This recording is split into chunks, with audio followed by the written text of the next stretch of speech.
Praise the lord. Good morning. ప్రభువైన యేసుక్రీస్తు శుభనామంలో మీ అందరికీ వందనములు. చిన్న ప్రార్థనతో ఈరోజు దేవుని వాగ్దానాన్ని స్వతంత్రించుకుందామా? పరిశుద్ధుడైన తండ్రి, నూతన సంవత్సరంలోకి మనం ప్రవేశపెట్టిన మీ ఆశ్చర్యకరమైన ప్రేమ కొరకే వందనాలు తండ్రి. మరి ఈ సంవత్సరం అంతా కూడా మమ్మల్ని బలపరచండి. నీ కొరకు బలమైన సాధనాలుగా మేము మార్చబడుటకు విలువైన నీ మాటల చేత మమ్మల్ని దర్శించండి. ఈ సమయంలో మాతో మాట్లాడండి ప్రభువా. నీ చిత్తాన్ని మా జీవితాల్లో జరిగించమని యేసు నామములో ప్రార్థిస్తున్నాము తండ్రి. ఆమేన్. ఈరోజు దేవుని వాగ్దానము యెహెజ్కేలు గ్రంథము 36వ అధ్యాయము 11వ వచనం. మునుపటి కంటే అధికమైన మేలులు మీకు కలుగజేసేదను. Ezekiel chapter 36 verse 11, I will do better unto you than at your beginnings. దేవుడు ఇచ్చినటువంటి అద్భుతమైన వాగ్దానం మనందరి జీవితంలో నెరవేర్చబడును గాక. ఆమేన్. ఎలా ఉన్నారండి ఆత్మీయంగా? ఈ నూతన సంవత్సరంలో ఏమైనా బలపరచబడుతున్నాం అనిపిస్తుందా? లేకపోతే సేమ్ 23లో మనం ఎలా కొనసాగామో ఇంకా అలానే కొనసాగుతున్నాము అని అనిపిస్తుందా? ఒకవేళ ఇంకా అలాంటి అనుభవంలో ఉన్నట్లయితే దేవుడు మనతో ఈరోజు మాట్లాడుతున్నాడు. ఆ జీవితమును మనం విడిచిపెట్టి నూతన సంవత్సరంలో నూతన పరచబడాలని దేవుడు ఆశపడుతున్నాడండి. ఈ 2024వ సంవత్సరం మనకు దయా కిరీటముగా కరుణా కటాక్షములతో దేవుడు ఇచ్చాడు. కాబట్టి ఈ సంవత్సరాన్ని మనం చాలా జాగ్రత్తగా వాడుకున్నట్లయితే మన జీవితంలో బహుగా ఫలిస్తాము. అలాగే దేవుడు కొరకు రోషం కలిగిన వారుగా జీవించగలుగుతాము. అలాగే దేవుడు కొరకు ఈ సంవత్సరం మనల్ని ఎంతో బలమైన సాధనాలుగా దేవుడు వాడుకోవాలని ఆశతో ఎదురు చూస్తున్నాడు. నువ్వు సిద్ధంగా ఉన్నట్లయితే దేవుడు తప్పకుండా నేను వాడుకుంటాడు. ఇంకొక మాట దేవుడు చెప్పాలని ఆశపడుతున్నాడు. ఏంటంటే మునుపటి కంటే అధికమైన మేలు చేస్తాడంట. అంటే ఇప్పటి వరకు నీ జీవితంలో 2023వ సంవత్సరం వరకు నువ్వు చూడలేనటువంటి ఘనమైనటువంటి కార్యాలు, అలాగే అద్భుతమైన మేలులు దేవుడు 2024వ సంవత్సరంలో మనకు దాచి ఉంచాడు. కాబట్టి మరి ఈ సంవత్సరంలో దేవుడు అధికమైన మేలులు చేయాలని మన జీవితంలో ఆశపడుతూ ఉన్నాడు. మరి దేవుడు ఆశిస్తున్నాడండి. వాటిని ఇంప్లిమెంట్ చేసే బాధ్యత ఎవరిది అంటే మనదే. దేవుడు ప్రతి కార్యం మన కొరకు ఆల్రెడీ ఒక ప్లాన్తోనే దేవుడు పెట్టి ఉంటాడు. ప్రతిదీ కూడా చేస్తూ వస్తాడు. కానీ అనేక సార్లు మనమే దేవుని ప్లాన్స్లో ఉండకుండా మన ఇష్టానుసారంగా మనం నడుచుకోవటం ద్వారా దేవుడు చేయాలనుకున్న బలమైన కార్యాలు, గొప్ప కార్యాలు అనేక సార్లు మన అవిశ్వాసమును బట్టి, మన అవిధేయతను బట్టి మనం పోగొట్టుకుంటున్నాం. కాబట్టి అలా ఉండకుండా మరి గతించిన సంవత్సరంలో ఎన్నోసార్లు దేవుడి సన్నిధిలో వెనతిరిగిపోయి అవిధేయత చూపించి నష్టపోయాం. కానీ ఈ ఇయర్లో అలా ఉండకూడదండి. ఈ ఇయర్లో మన జీవితంలో మునుపటి కంటే దేవుని యొక్క అధికమైన మేలులు అనుభవించేటువంటి సంవత్సరంగా దేవుడు ఆశీర్వదించాలని ఆశపడుతున్నాడు. కాబట్టి అందుకొరకు మనల్ని మనం దేవుడి సన్నిధిలో సిద్ధపరచుకుందాము. చాలామందికి ఆల్రెడీ నిరాశ అనేది స్టార్ట్ అయిపోయింది. నూతన సంవత్సరంలో ఎంతో యాంగ్జైటీతో, ఎంతో ఎంజాయ్గా, అలాగే ఎంతో నూతన ఉత్సాహంతో ఎదురు చూసి ఎంటర్ అయిపోయిన ఈ 3rd డే లోపల వచ్చేసరికి ఏమనిపిస్తుందంటే ఏముంది చేంజ్, సేమ్ అలానే ఉంది అని అనిపిస్తుంటుంది. కానీ అలానే ఉండకూడదండి. మన జీవితం అలా ఉండకూడదనే దేవుడు మనకు సంవత్సరాన్ని మన జీవితంలో ఇచ్చాడు. మరి నిరాశపడడానికి ఏమాత్రము చోటు ఇవ్వద్దండి. ఎందుకంటే ఈ నిరాశ, నిస్పృహ అనేది సైతాన్ వల్ల కలిగేది. కాబట్టి నూతన సంవత్సరంలో వచ్చిన తర్వాత కూడా మనం సాతానికి స్థలం ఇస్తూ పోతే సాతాన్ మనల్ని ఆక్రమించుకుంటూనే పోతాడండి. కాబట్టి మొదటిలోనే సాతానికి ఏమాత్రం మన జీవితంలో స్థలం ఇవ్వకుండా మనం ఎప్పుడు గుర్తించాల్సింది ఏంటంటే మన దేవుడు శక్తివంతుడైన దేవుడు. ఆయన సర్వాధికారము కలిగిన దేవుడు, సర్వభౌముడు. అంటే భూమిని, ఆకాశమును, సర్వమును సృష్టించినటువంటి సృష్టికర్త అయిన దేవుడు అండి. దేవుడు ఈ భూలోకమును సృష్టించినప్పుడు ఏం లేదండి, శూన్యంగా ఉంది. అయితే దేవుడు భూమిని, ఆకాశమును సృష్టించాడని మనం ఆదికాండం 1వ అధ్యాయం 1వ వచనంలో చూస్తాం. ఆది యందు దేవుడు భూమి ఆకాశములను సృష్టించాను. ఆయనే సమస్తాన్ని సృష్టించాడు. ఏం లేదు, అన్ని కలుగునుగాక అంటే ప్రతి ఒక్కటి ఎలా కలిగాయో, మరి ఎక్కడి నుంచి కలిగాయో మనకు ఎవ్వరికీ తెలియదు. కానీ మరి దేవుడు మాట పలికితే అంత గొప్ప కార్యాలు ఆ దినంలో సృష్టి నిర్మించబడింది. శూన్యములో నుంచి సృష్టిని కలుగజేసిన దేవుడు శూన్యంగా కనిపిస్తున్నటువంటి నీ జీవితాన్ని అద్భుతంగా మార్చలేడంటారా? ఖచ్చితంగా మారుస్తాడండి. దేవుడికి ఆ శక్తి ఉంది.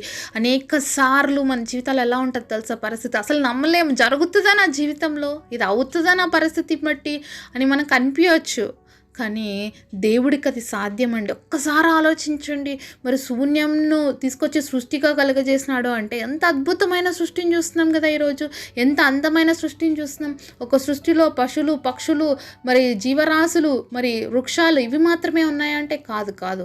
అంతకంటే విలువైన మనల్ని ఆయన సృష్టించుకున్నాడు. ఎలా సృష్టించుకున్నాడు? దేవుని పోలికలో మనల్ని సృష్టించుకున్నాడు. ఆయనలాగా ఉండటానికి మనల్ని దేవుడు నియమించుకున్నాడు. మరి అంత గొప్ప ప్రేమామయుడైన దేవుడు మనల్ని ఎలాగా మనం ఉన్నటువంటి పరిస్థితుల్లో విడిచిపెడతాడు చెప్పండి? ఎప్పుడు ఒక్కటి మనం గుర్తుపెట్టుకోవాలండి, దేవుడు మనల్ని ఎంతో ప్రేమిస్తున్నాడు. ఎంత అంటే ఆయన ప్రేమకు హద్దులు లేవు. ఆయన ప్రేమ అగాపే ప్రేమ.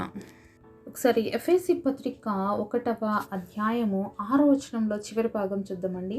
జగత్ పునాది వేయబడక మునిపే ప్రేమ చేత ఆయన క్రీస్తులో మనలను ఏర్పరచుకొనెను.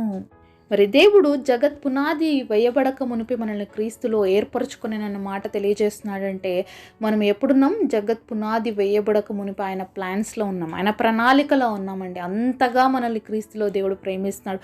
ఈరోజు మనం దేవుడి చేత ప్రేమించబడ్డానికి కారణం ఏంటంటే క్రీస్తు.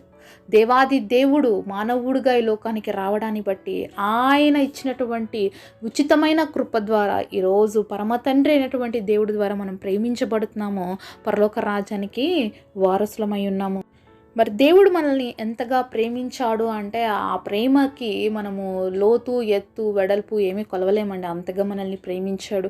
మరి ఆ ప్రేమమయుడైన దేవుడు చెప్తున్నటువంటి మాట, అధికమైన మేలులు మన జీవితాల్లో చేస్తానని దేవుడు చెప్తున్నాడు. కాబట్టి నిరాశపడద్దండి. ఆ 23వ సంవత్సరం ఇలా గతించిపోయింది, అలా గతించిపోయింది, ఎన్నో అనుకున్నాను, అవేమీ జరగలేదు, మరి ఇప్పుడేం జరుగుతాయి, ఇప్పుడు ఎలా అవుతాయి, అప్పుడే జరగంది, ఇప్పుడు ఎలా జరుగుతాయి, ఇలా ఎన్నెన్నో డౌట్స్ సాతాను మన మనసుల్లో, మన ఆలోచనలో తెస్తూ ఉంటాడు. కానీ మరి 22వ సంవత్సరం వేరు, 23వ సంవత్సరం వేరు, 24వ సంవత్సరం వేరు. కానీ నువ్వు ఒక్కసారి వెనదిరిగి చూస్తే 22వ సంవత్సరంలో ఉన్నట్లుగా నువ్వు 23వ సంవత్సరంలో అస్సలు లేవు. అలాగే 23వ సంవత్సరంలో నువ్వు ఉన్నట్లుగా 24వ సంవత్సరంలో కూడా నువ్వు ఉండవు. అంటే అధిక స్థితిలోకి, ఉన్నతమైన స్థితిలోకి దేవుడు తీసుకొచ్చాడు. కాబట్టి గతించినటువంటి ఆ సంవత్సరాలు మనం వెనక్కి తిరిగి చూస్తే మనకు అర్థమవుతుంది మనం ఎంత ఉన్నత స్థితిలోకి వచ్చాము, ఎంత పరిపక్వత దిశలోకి మనం వచ్చాము అనేది. కాబట్టి మనం మర్చిపోకూడదండి. దేవుడు మన విషయంలో కలిగి ఉన్నటువంటి ఆ గొప్ప ప్లాన్స్కి మనము దేవుడికి లోబడినట్లయితే తప్పకుండా మునుపటి కంటే అధికమైనటువంటి మేలులు మన జీవితంలో చూడగలుగుతాము. మునుపటి కంటే అధికమైనటువంటి ఆశీర్వాదాలని మన జీవితంలో అనుభవించగలుగుతాము. మరి 23వ సంవత్సరంలో మీ ప్రార్థనలకు వేటికైతే జవాబు రాలేదో 24వ సంవత్సరంలో దేవుడు వాటికి జవాబు ఇవ్వబోతున్నాడని విశ్వసించండి, నమ్మండి. నమ్ముట నీ వల్లనైతే నమ్మువానికి సమస్తము సాధ్యమైన దేవుడు వాక్యం సెలవిస్తుందండి. అనేక సార్లు నమ్మిక లేకపోవడాన్ని బట్టే మన జీవితంలో మనం మేలులు పొందలేకపోతున్నాము. ఇది మన తప్పు. కాబట్టి మనం నమ్మడం నేర్చుకోవాలండి. దేవుడు నా సృష్టికర్త, శూన్యములో నుంచి సృష్టిని కలుగజేసిన దేవుడికి ఏది కూడా సాధ్యము లేదు అనే విషయాన్ని మనము జ్ఞాపకం పెట్టుకోవాలి. ఎప్పుడు కూడా ఒక మాట చెప్తుంటానండి, మనము జీరో అయితే మన దేవుడు హీరో. జీరోకి ముందు నువ్వు ఎన్నిసార్లైనా జీరో అయి ఉండొచ్చు నీ లైఫ్లో కదా, కానీ దేవుడిని నీ జీవితంలో ముందు పెట్టుకుంటే నువ్వు హీరోవే. ఎందుకంటే మరి జీరోని ఒక హెచ్తో మనము రీప్లేస్ చేస్తే, జీని మార్చేసి హెచ్ని పెడితే అక్కడ హీరో అయిపోతుందో, అలాగే జీరోకి ముందు ఒక నెంబర్ 1ని యాడ్ చేస్తే ఆ వెనకలు ఉన్న ఎన్ని జీరోస్ అయినా ఎన్నో వాల్యూస్ని మరి పలికిస్తుందో, అలాగే నువ్వు ఎంతనా జీరో కావచ్చు, నువ్వు ఎంతనా లో స్థితిలో ఉండొచ్చు, అందరినీ నీ పనికిరారు అని డిక్లేర్ చేసి ఉండొచ్చు, కానీ నీ జీవితంలో 24వ సంవత్సరంలో యేసయ్యను ముందు పెట్టుకో. తప్పకుండా నీ జీవితంలో నువ్వు ఉన్నత స్థితికి పోతావు. ఏ విధంగా అయితే జీరోకి ముందున్న వాల్యూ ఒక్కటి యాడ్ చేస్తే ఆ జీరోకి ఎంత వాల్యూ వస్తుందో, నీ జీవితంలో నువ్వు యేసయ్యని యాడ్ చేసుకుంటే నువ్వు తప్పకుండా నీ జీవితంలో ఒక గొప్ప స్థితికి మరి దేవుడిని తీసుకురావాలని ఆశపడుతున్నాడు. కాబట్టి గొప్ప వాగ్దానం ఇచ్చాడు.